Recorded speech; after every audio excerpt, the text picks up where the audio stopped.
Hi everyone, my name is Cynthia. Let's talk books. Although I want to take a second to acknowledge that I cut my hair. So that's it. I just wanted to acknowledge that. But today I want to talk about kind of wrapping up how I did in my reading for 2018 and talk a little bit about my goals for 2019. So I'm using Goodreads because I like Goodreads to keep track of my reading. It's not perfect. There are quite a few things I don't like about Goodreads, but in terms of helping me keep track of books, it's done a really good job. And then it gives you that really nice kind of year-end summary. So looking quickly through that, in 2018 I read 82 books. And so my main goal for 2018 was to read more books for fun. After I graduated from grad school, got my degree, I realized that I had not read for fun in a really long time. It's not that I wasn't doing any reading for fun during graduate school, but it was just so little of it because I was doing my PhD, and it gets really intense, especially towards the end when you are finishing up your writing and you're doing a ton of writing, a ton of academic reading, and it's very intense. And so I just was not doing a lot of reading for fun. And I have always been a reader. It has always been a part of who I am. So in 2018, I wanted to get back to that. I've been doing that a little bit in the 2 years previous to that, but not enough. Like, I started a book club in my area, and so I was reading at least one book per month for my book club, but I felt like that wasn't enough to the kind of reading for fun especially that I had been doing before graduate school. So anyways, 82 books is huge. My original goal on Goodreads for 2018 was 50 books. I thought, okay, that sounds kind of manageable. Let's see how we do. When I saw that I was going to hit 15, and I think I hit, 50, and I think I hit 50 around the summertime or towards the end of the summertime, I upped it to 75 on Goodreads, and then I ended up reading 82 books.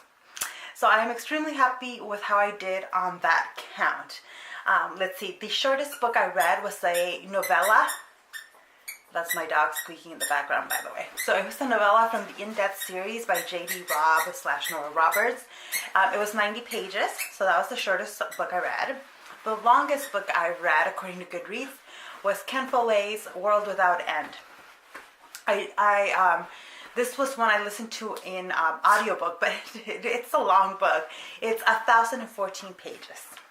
So I'm pretty proud of having gotten through all of that. The most popular book that I read, popular on Goodreads, was All the Light We Cannot See. The least popular book I read was Itza, because only 70 other people read Itza in 2018.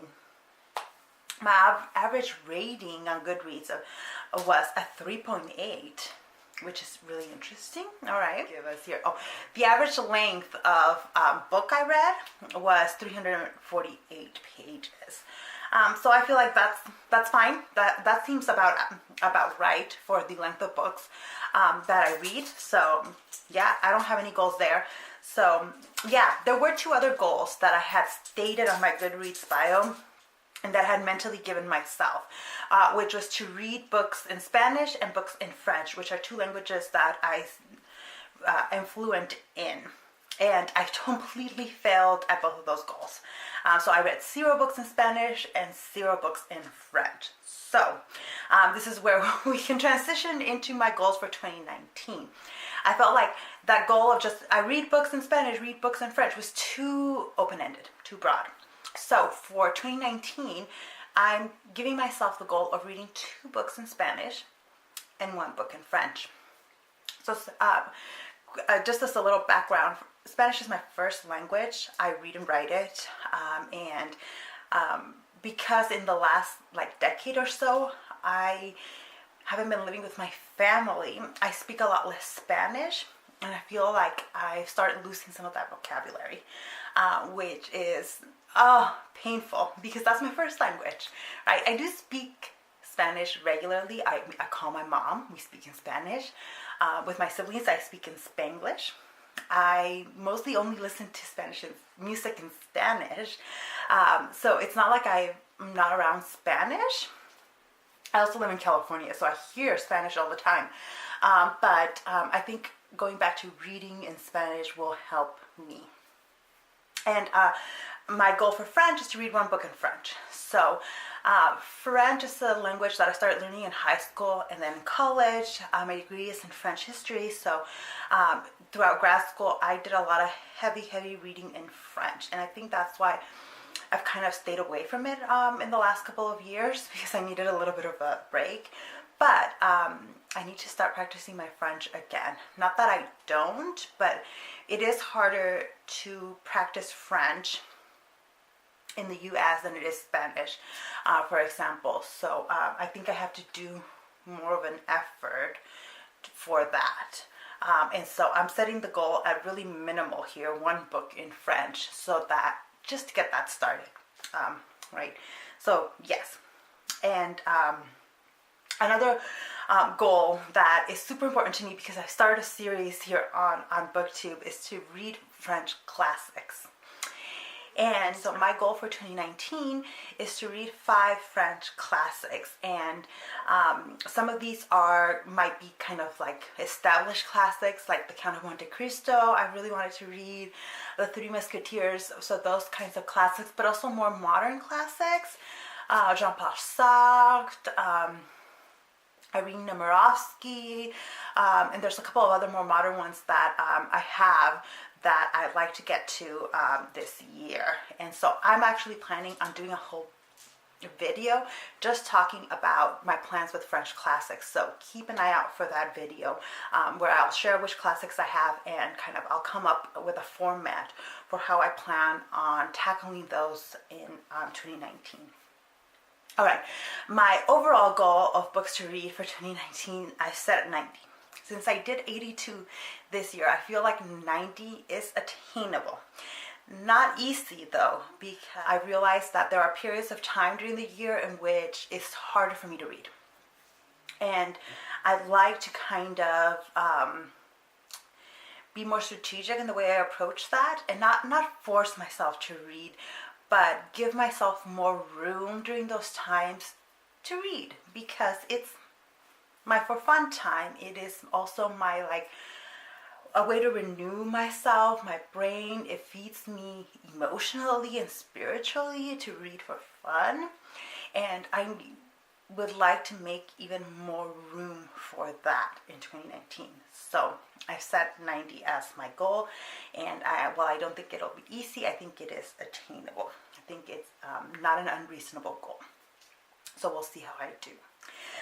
Now, in terms of genres, I feel like I read pretty diversely genre-wise. I do also read pretty diversely when it comes to also the content and the characters, the writers that I read. I think I do read pretty diversely. I don't have specific stats on that because I wasn't tracking that, but I think you can tell from my reading wrap-ups and my top books of the year that I do tend to read pretty diversely. I'd like to continue that in 2019 without specific goals, just to continue to read diversely. In genres, there are a couple of genres that scare me. Short stories and poetry scare me. They're not my favorite genres. Otherwise, I don't really have a genre that I don't like. You know, I'm okay with not reading a ton of short stories and poetry. Especially poetry, it's just not my cup of tea, and I'm not going to challenge myself in that category in 2019. But I would like to challenge myself a little bit with the short story category, because I have a couple of short story compilations that I'd like to get to, and I feel like if I just read kind of what I'm more comfortable with, I'll never get to those short stories. So I like to make those, prioritize some of those as well. Without a specific number there, just I don't want to forget the short stories. At the end of the year, I want to see that I've read at least a few short story books. So yeah, those are my goals for 2019. I'm following people, so I feel like my goals will change, because sometimes when I see somebody doing a particular challenge, I sometimes want to join, and I would like to give myself the freedom to join challenges and to kind of give myself additional goals throughout the year as I am exposed to new books and different things. So I'm hoping that this gives me some things to focus on, but also gives me some room to breathe when it comes to goals, when it comes to reading goals. So yeah, let me know what your goals for 2019 are, because like I said, because I'm giving myself breathing room, I want to know what other people's goals are, and maybe, you know, adapt or straight out steal some of those goals for myself. But I'd like to thank everybody that has watched my videos in 2018. Thank you so much, and I hope that you will continue to be interested in these videos in 2019. So thank you so much for watching, and I'll see you in the next one. Bye.